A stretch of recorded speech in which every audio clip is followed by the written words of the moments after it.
Two black twin sisters walk into a bar for a relaxing evening. Within minutes, they're confronted by off-duty cops who profile and threaten them. The officers have no idea they're both FBI agents. What happens next isn't about revenge. It's about dignity, justice, and teaching a powerful lesson that changes lives forever. Before watching full story, comment below from where you watching. Also like and subscribe for more stories. Maya and Mira were not just twins, they were best friends who had dreamed together since childhood. Growing up in a small neighborhood in Chicago, they watched their father work as a community police officer. He taught them something important. Real strength isn't about power over others. It's about protecting those who cannot protect themselves. The twins were identical in appearance but different in personality. Maya was calm and thoughtful, always analyzing situations carefully. Mira was bold and outgoing, quick to speak up when she saw injustice. Together they made a perfect team. After college, both sisters applied to the FBI. The training was extremely difficult. They woke up at 5 a.m. every morning, ran miles in the heat and cold, studied law books late into the night, and learned combat techniques and investigation methods. Many candidates quit, but Maya and Mira pushed each other forward. "When I want to give up, I look at you and remember why we started," Maya told her sister during a particularly hard week. "We're doing this for Dad, for our community, and for everyone who needs someone to stand up for them," Mira replied. 4 years later, both graduated as FBI special agents. Their father cried with pride at their graduation ceremony. Maya specialized in financial crimes and corruption cases. She had a gift for finding patterns in complicated data. She could look at thousands of financial records and spot the one transaction that didn't fit. Her work had helped put several corrupt officials in prison. Mira focused on civil rights violations and community safety. She investigated cases where people's basic rights were violated. She interviewed victims, gathered evidence, and built cases that brought justice to those who had been wronged. Both sisters earned respect in their field. Their supervisors praised their dedication and professionalism. They never used their authority to intimidate others. Instead, they treated everyone with dignity, from witnesses to suspects to fellow officers. "Our badge is not a weapon," Maya often said. "It's a responsibility." The twins worked in different cities but talked every day. They shared their challenges, celebrated their victories, and supported each other through difficult cases. 5 years into their careers, the sisters planned a weekend reunion in New York City. They hadn't seen each other in person for 6 months because of their demanding work schedules. "I need this break so badly," Mira said on the phone. "Let's just relax, eat good food, and catch up like we used to." "Agreed," Maya replied. "No work talk. Just sister time." They met at a hotel on Friday evening, hugged for a long time, and immediately fell into easy conversation. They wore casual clothes, jeans, comfortable shirts, and sneakers. They wanted to blend in and enjoy being regular people for a weekend, not FBI agents. Saturday afternoon they explored the city. They visited museums, walked through Central Park, and took silly photos together. For a few hours they forgot about investigations, court testimonies, and the heavy responsibility they carried every day. That evening they decided to have dinner at a nice restaurant in a busy neighborhood. The food was delicious and they laughed until their stomachs hurt, sharing stories and memories from childhood. "Remember when you tried to cut your own hair because you wanted to look different from me?" Maya laughed. "I was 7. And you told everyone at school that I had been attacked by a lawnmower." Mira replied, both of them giggling. After dinner they walked down the street and noticed a small bar with live music playing. The sound of jazz drifted out onto the sidewalk. "Want to listen to some music?" Mira suggested. "Why not?" Maya agreed. They entered the bar, which was moderately crowded. People sat at small tables, chatting and enjoying drinks. A jazz band played smooth music on a small stage. The atmosphere seemed friendly and relaxed. The twins found 2 seats at the bar and ordered soft drinks. They weren't there to drink alcohol, they just wanted to enjoy the music and each other's company. They had been there for about 20 minutes when Maya noticed something. A man at the end of the bar kept staring at them and whispering to his friend. Both men wore casual clothes, but something about their body language made Maya's trained instincts activate. "Don't look now, but 2 guys at the end of the bar have been watching us," Maya whispered to Mira. Mira casually glanced in that direction. "I see them. Let's just ignore them and enjoy our evening." But the situation escalated.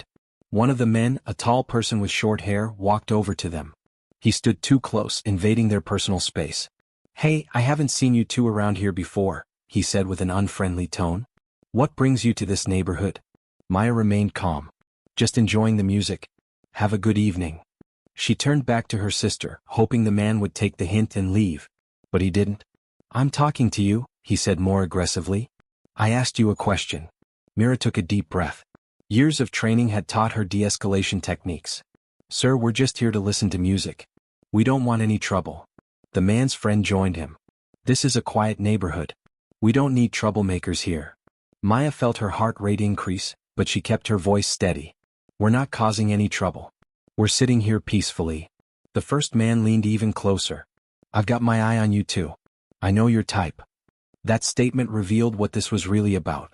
It wasn't about them being strangers or causing trouble. It was about prejudice. Myra's jaw tightened, but she maintained her composure. "We have every right to be here just like everyone else." The bartender, an older man with gray hair, noticed the confrontation. He came over quickly. "Hey, is there a problem here?" he asked.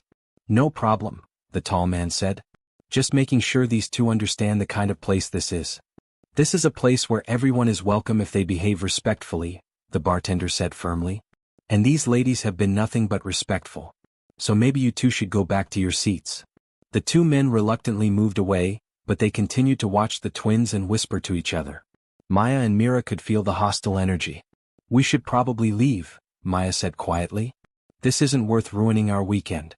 "You're right," Mira agreed, though it frustrated her to be driven away from a public place where they had every right to be. They paid for their drinks and stood to leave. As they walked toward the door, the tall man blocked their path. "Hold on," he said, pulling something from his pocket. He held up what appeared to be a badge. "Off-duty police officer. I want to see some identification." Maya's eyes narrowed. "On what grounds?" "We haven't committed any crime. I have reasonable suspicion that you don't belong in this establishment," he said, his chest puffed out with authority. Mira stepped forward calmly. "Reasonable suspicion of what exactly? Sitting quietly and drinking soda?" "Don't get smart with me," the officer said. "ID, now." The music had stopped. People in the bar were watching. The twins could feel all eyes on them. This was a moment they had trained for, though they had hoped never to experience it personally. Maya reached into her bag slowly and deliberately. "We'll show you identification. But you should know what you're doing right now is a violation of our civil rights." She pulled out her FBI credentials and held them up. The badge gleamed under the bar lights. "I'm Special Agent Maya Thompson, FBI," she said clearly. Mira did the same, showing her credentials. "And I'm Special Agent Mira Thompson, FBI." The reaction was immediate and dramatic. The off-duty officer's face went from confident to shocked in seconds. His friend's mouth actually fell open. The bartender smiled slightly. Other patrons began whispering to each other. We didn't know," the officer stammered. "Would it have mattered if we weren't FBI agents?" Maya asked quietly. "Would we have deserved respect and dignity if we were teachers, nurses, or students instead?" The officer had no good answer. His face reddened. Mira continued, her voice calm but powerful. "You just profiled us based on how we look. You assumed we were troublemakers without any evidence. You abused your position as an officer to intimidate people who were doing nothing wrong." "That's not what I was doing," the officer protested weakly. "Then what were you doing?" Maya asked. "Please explain to everyone here what reasonable suspicion you had." Silence filled the bar. The officer looked around, realizing that dozens of witnesses had seen everything. The twins could have easily made this officer's life very difficult. They could have filed official complaints, started investigations, or used their authority to intimidate him the way he had tried to intimidate them. But that wasn't who they were. "Listen," Mira said, her tone shifting from firm to educational. "I work in civil rights violations. I investigate cases like this all the time. Do you know what the outcome usually is for officers who abuse their authority?" The officer shook his head, looking increasingly uncomfortable. "Suspension, termination, sometimes criminal charges," Mira continued. "But more importantly, you damage trust between law enforcement and the communities we're supposed to serve. Every time an officer behaves this way, it makes our jobs harder." Maya added, "We're not going to report you tonight. But we want you to understand something important. The badge doesn't make you superior to anyone. It makes you a servant to everyone. Every person you encounter deserves respect until they actually do something to lose it." The officer's friend spoke for the first time. "We're sorry. Really. We made assumptions we shouldn't have made." "Apology noted," Maya said.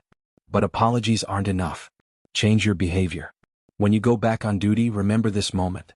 Remember that you judged two people completely wrong. Let it make you a better officer. The bartender approached the twins. Your drinks are on the house. And I apologize that you experienced this in my establishment.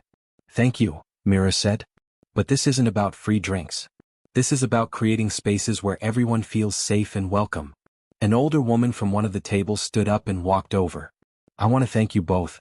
I saw what happened and I saw how you handled it. You were professional, calm, and dignified. You taught everyone in this room something important tonight. Other patrons nodded in agreement. A young man said, that took real strength. You had the power to destroy those guys, but instead you educated them. The twins smiled. This was why they had become FBI agents, not to wield power, but to create positive change. They decided to stay for one more song. The jazz band started playing again and the atmosphere transformed. The two officers left quietly. Other patrons came up to the twins throughout the evening, thanking them and sharing their own experiences. Later that night, back at their hotel, the twins talked about what had happened. I hated every second of that, Mira admitted. My first instinct was anger. Mine too, Maya said. But anger alone doesn't change anything. Dad taught us that. Do you think those officers will actually change? Mira wondered. Maybe not completely, Maya replied. But we planted a seed. We showed them a different way. And everyone else in that bar saw it too. That ripple effect matters. Mira nodded. Sometimes I wish we could just be regular people. Not always having to be the bigger person, not always having to educate and explain. I know, Maya said, hugging her sister. It's exhausting. But think about all the people who don't have badges to pull out. All the people who experience that kind of treatment and have no recourse. We have a platform to make change. That's a privilege even when it's hard. The following week, both sisters returned to their respective offices. Maya dove back into a complex money laundering case. Mira continued investigating a civil rights complaint from a small town. But the bar incident stayed with them. Mira decided to develop a new training program about unconscious bias for law enforcement agencies. She used research, real cases, and practical exercises to help officers recognize their own prejudices and make better decisions. Maya started mentoring young women who wanted to join the FBI. She shared her experiences honestly, both the triumphs and the challenges. She wanted them to understand that being in law enforcement meant constant self-reflection and commitment to fairness. The twins also started speaking at community events, sharing their story. They talked about their father's influence, their training, their work, and yes, they talked about that night in the bar. We're not special because we're FBI agents, Mira told audiences. We're special because we choose dignity over revenge, education over punishment, and hope over anger. Anyone can make those choices. 6 months after the bar incident, Maya received an unexpected email. It was from the off-duty officer who had confronted them. The email read, Dear Agent Thompson, I've thought about that night at the bar hundreds of times since it happened. I was wrong. Not just about you and your sister, but about my approach to my job and to people in general. I've started taking additional training courses on community policing and bias awareness. I've changed how I interact with people in my neighborhood. I actually stopped another officer last week who was about to make the same mistake I made with you. I know I can't undo what happened, but I wanted you to know that your words made a difference. You held up a mirror that night and I didn't like what I saw. But instead of destroying me, you gave me a chance to become better. Thank you for your professionalism and your grace. Respectfully, Officer James Mitchell. Maya showed the email to Mira during their weekly video call. Both sisters felt tears in their eyes. This is why we do what we do, Maya said. One person at a time, Mira agreed. One moment at a time. Years passed. Maya and Mira continued their work in the FBI, earning promotions and recognition. But they never forgot what mattered most, treating every person with dignity and using their authority responsibly. They encountered other difficult situations throughout their careers. There were cases that broke their hearts, challenges that tested their resolve, and moments when the system failed despite their best efforts. But they never became cynical or bitter. Their father, now retired, often told them he was proud not because they had become FBI agents, but because they had remained good human beings while doing a difficult job. Anyone can be powerful, he said. But you two have chosen to be kind, fair, and just. That's real strength. The twins also inspired others.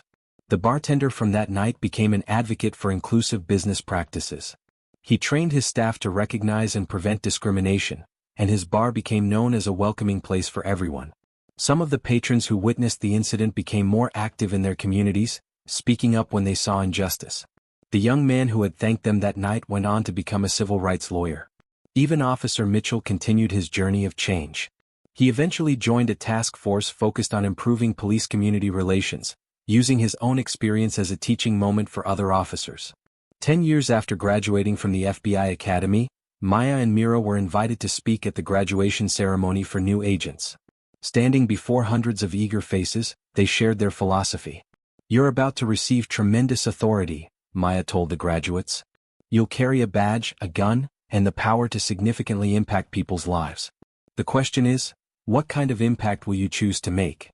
Mira continued, "You'll face situations that test your patience, your judgment, and your character. You'll encounter people who disrespect you, challenge you, and frustrate you. In those moments, remember, your response defines you more than their action." Maya concluded, "We've learned that true justice isn't about punishment or revenge. It's about fairness, dignity, and creating positive change. Every interaction is an opportunity to either build trust or destroy it. Choose wisely." The graduates gave them a standing ovation. Among the crowd were young women of all backgrounds who had been inspired by the twins' example. They saw that it was possible to be strong without being cruel, to be authoritative without being authoritarian, and to make a difference through integrity rather than intimidation. Maya and Mira never became famous. Their names didn't appear in headlines or history books. They didn't solve the world's biggest cases or catch the most notorious criminals. But they did something perhaps more important. They showed that everyday professionalism, dignity, and human decency matter. That night in the bar could have ended very differently. It could have been a story of revenge, escalation, or abuse of power. Instead, it became a story of education, growth, and positive change. The twins sometimes wondered what would have happened if they hadn't remained calm that night. What if they had responded with anger or used their authority to humiliate those officers? They might have felt temporarily satisfied, but nothing would have truly changed. Instead, they created ripples that spread far beyond one uncomfortable evening. They influenced an officer to become better, inspired patrons to become more aware, encouraged a business owner to take a stand, and motivated countless others through their example. Real change doesn't usually happen through dramatic moments, Maya reflected. It happens through consistent choices to do the right thing even when it's hard. Especially when it's hard, Mira added. The sisters continued their work year after year, case after case, interaction after interaction. They remained committed to their father's lesson. Real strength isn't about power over others. It's about protecting those who cannot protect themselves, treating everyone with dignity, and using whatever authority you have to make the world a little more just. Their story reminds us that heroes don't always wear capes or win dramatic victories. Sometimes heroism looks like two sisters choosing patience over anger, education over punishment, and hope over bitterness. Sometimes it looks like turning a moment of injustice into an opportunity for growth. And sometimes that's exactly what the world needs most.